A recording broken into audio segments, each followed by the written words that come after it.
I'm trying to remember the specific first songs, that people heard, as in the neighborhood and around town, that sort of thing. But the first person to really blow up like nationwide off our camp was Dandy. King Dandy. Yeah, King Dandy. Like, this is at a time when people had heard like one or two songs here and there, they knew who, but you were still like some upcoming artist from the Coast. Yes. You know what I mean? But Dandy was like the first artist who really blew up and was being hired all over the country. Yes. And the second song, this is like in 2008, was Zuba. So did you have a song on Dandy's album? Or No. So the way the whole marketing strategy was, is that on Dandy's album, on Dandy's first album, that there was Zuba song for Baska. Baska was like the last song on it. Yes. It was like a bonus track on Dandy's album. And this is at a time when like Dandy didn't even sing on the song. Yeah. You know what I mean? Of course we made like a video and Dandy's in the video and me, I'm in the video and all of the other guys. Yeah. But Dandy wasn't in the song, but we still put that song on the album just to market Baska. Yes. Because Baska was coming out next. And it hit. Yeah. So Baska put out his own project, features that same Zuba. It had a song called Sembe. The one Senafuti had like a bunch of my songs that were big. So Baska was the second one out. But even on Baska's project, the last song, the bonus track was Afunika's Madinso song. Yeah. Yeah, because by the time Baska was putting out his first project, Afunika's Madinso song was hitting the waves. Was hitting the waves. And even before Madinso, Afunika had like 4 or 5 songs that were already playing on the Copperbelt. Yeah. There was a song called Tet. Kulaba, that joint. That was already major on the Copperbelt. Yeah. So when he did that Madinso song, it was like the bonus track on Dandy's album, on Baska's album. So Afunika was the third one out. Who put a bonus track on? So it was the third one out. But even on Afunika's song album, we put another artist on. Yeah. This is Chico Wise. Chico Wise had a song called that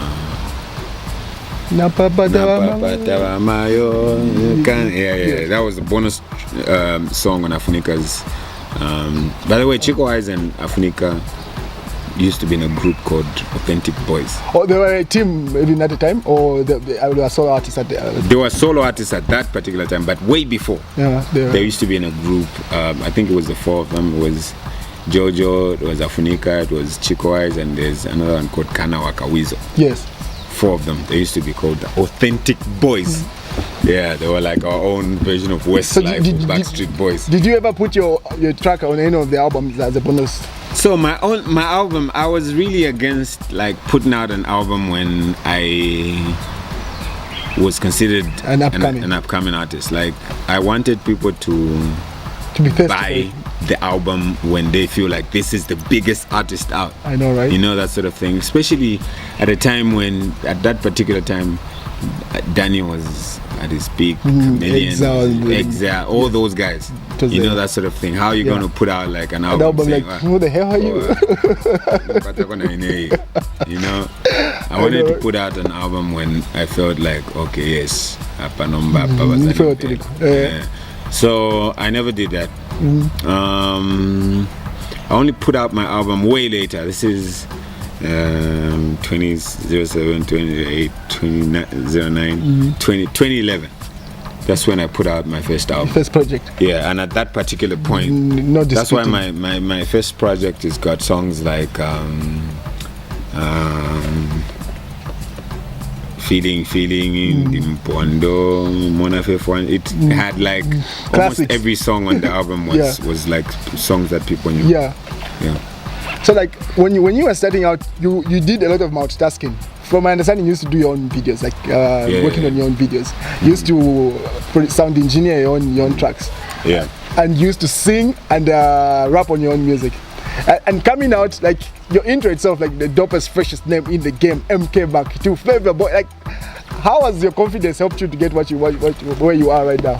The a lot of us, you know, like a lot of us, it was really the ignorance that really helped us. You know, a lot of people say knowledge is power, and there's truth to that, but sometimes you not knowing means you think as authentic and as organic as possible. Like you be original because you don't know anything else. Yes. Yeah, and if that is mixed with a lot of confidence and just belief in yourself, you're explosive, you know. J-Max's first song that I ever heard from J-Max, a song that really convinced me, like, this is a super dope producer. Yes. Or a song where he says, upcoming at the powerful, you know, and I really believe that.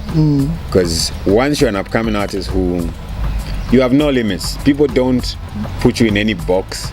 People don't expect anything from you. Experiment with you know what I mean? You have nothing to lose. Nothing you know to what lose. I mean? Yeah, as long as it gets. Yeah. And that's how we began. We really had nothing to lose, and we didn't see any limitations. All we wanted to do, look, we have to shut it down.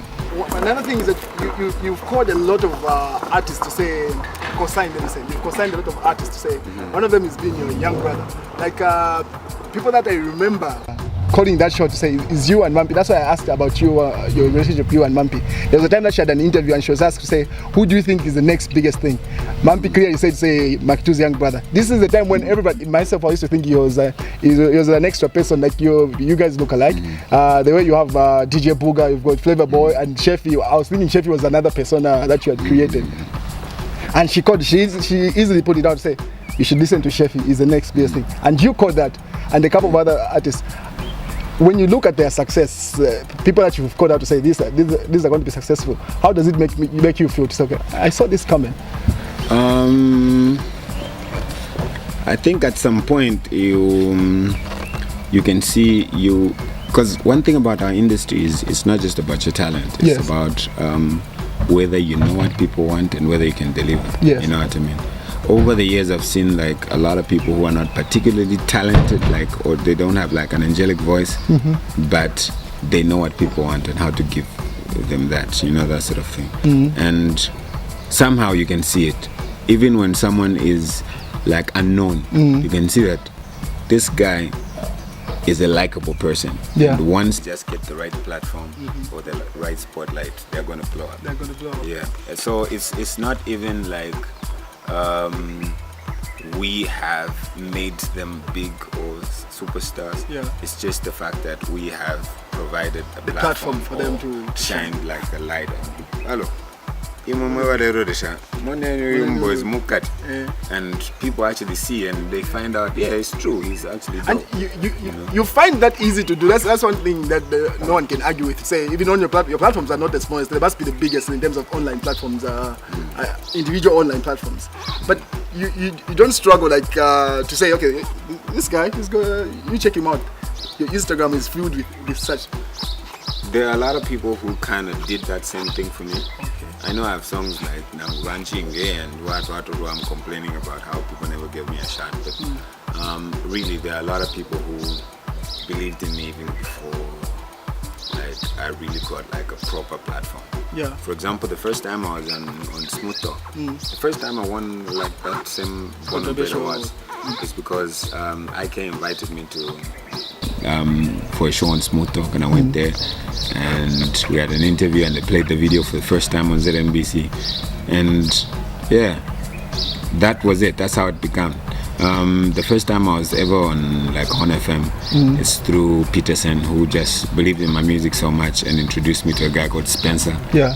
And that was like the first guy to like play my music on radio. People like Prodigal Son and a lot of other people were playing my music even before I met them. Yeah. You know, that sort of thing. So I owe it to the new guys. Like if people put me on, I need to put on my own people, you know. I've always told Sheffy he needs to find someone who's going to be bigger than him. Like that's the only way you succeed. Yeah, if the people coming after you, are not better than you, then you have failed. Yeah, you need to find a way of identifying talent and really helping them get there. That's the only way we're going to grow the industry. People need to start building on the foundation we have built and not start from square one like we started.